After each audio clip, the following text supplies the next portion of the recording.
Hey folks, and welcome back to The Mortgage Farmer. Today I want to talk a little bit about a product that may be of value to first-time home buyers or even people that have bought homes before, but it's just a product that may be something that you have an interest in. I don't typically do these videos on one singular product, so even in this case we're going to talk about some different stuff. But let's get some background information first. So the mortgage industry was running red hot in the early 2000s. And then we had all the things that happened in 2006, 7, 8. And the mortgage industry had a really big contraction from about 2007 on up through 2011, 12, 13, somewhere right in there. A lot of stuff happened. We had a lot of contraction. A lot of good lenders went away. A lot of products went away. As a matter of fact, we lost an entire subset of mortgage products by a term that I'm sure you've heard of called subprime.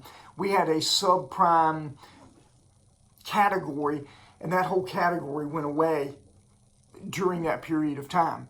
So now we're, a few years after that. We're probably over the last 7 or 8 years, this new subset, this new category has come in that isn't subprime, but it has some similar features. It's what we now call non-QM.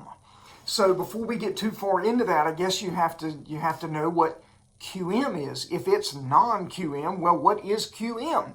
Well, QM stands for Qualified Mortgage, and that is a category that was created through some legislation that came about in 2010, 2011, called the Dodd-Frank Financial Reform Act. There was a lot of stuff that was in that act dealing with banks, dealing with mortgage loans, dealing with lenders, dealing with products. They even created a new regulatory body called the CFPB, Consumer Financial Protection Bureau. You may have heard of that as well. Anyway, they came out with that. As part of that legislation, they tried to define what's a good loan. And as you might imagine, when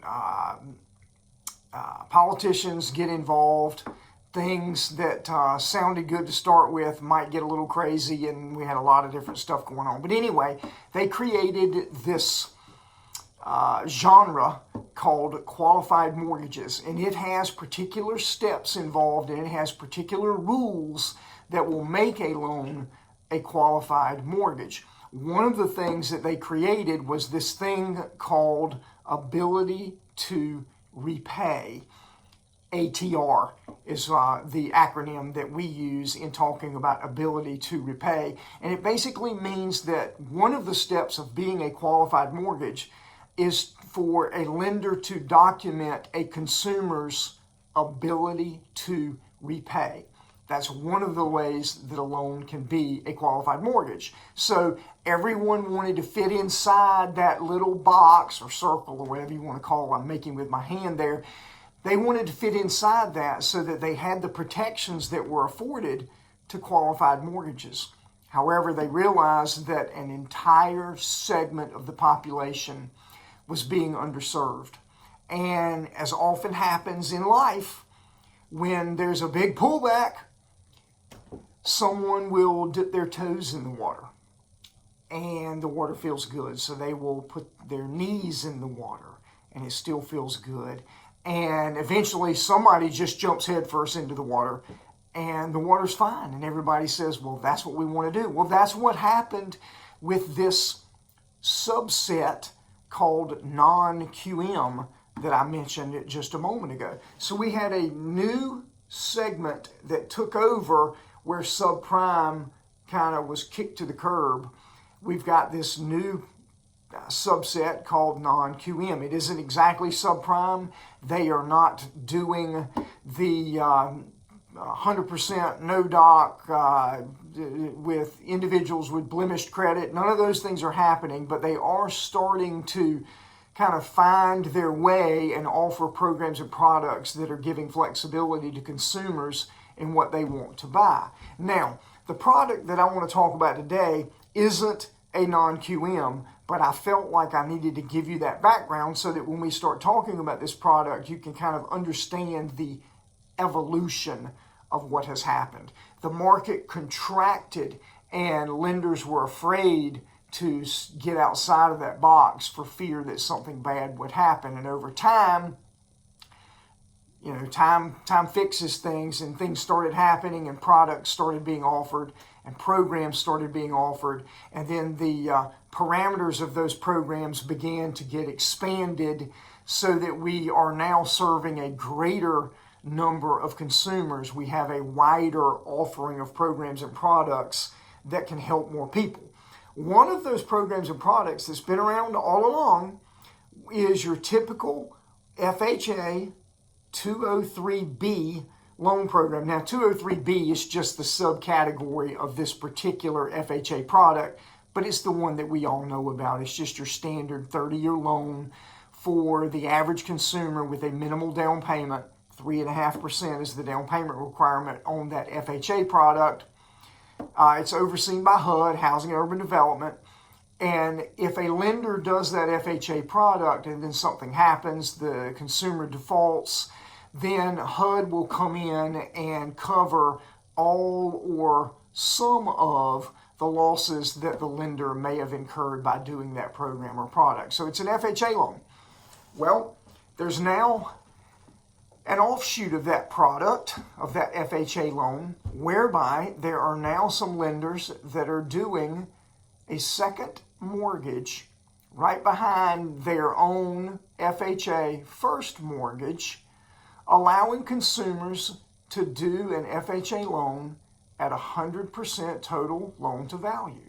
What they do is they do a standard FHA loan with 96.5% financing, 3.5% down payment, and then they will do a second mortgage for that 3.5%. And there's a couple of different ways they will structure that second mortgage. One of the ways they can structure that second mortgage is an interest rate of 0%, amortized over 30 years, and it even has an option available to where some of that 3.5% loan could be forgiven if certain thresholds are met over time. Wouldn't get too excited about that, but the opportunity is there. The second version of that, a little bit higher interest rate, a little bit more attractive terms on the first mortgage that goes along with it, but it's a 3.5% second mortgage where you do make monthly payments and it's amortized over a 10-year period. There's some cute little features to each of that. The point that we're making here is that over time the industry contracted and then it began to expand. It'll never get back to what it was back in 5, 6, 7, 2005, 2006, 2007. It doesn't need to. But we have those programs that are coming back out. We now have a subset called non-QM. And because of that growth in that industry, there's been a few lenders that have been willing to tie together with a standard FHA loan, putting that down payment assistance with it that allows the consumer to do a 100% financing loan product. There were, like I said, there's a few 100% products out there. VA had a 100% loan program for veterans, active duty, military, reserve, National Guard. U.S. Department of Agriculture had a program, rural housing, that would allow 100% financing. But other than a few credit unions and community banks that had a little niche product, there really weren't that many 100% products and programs available.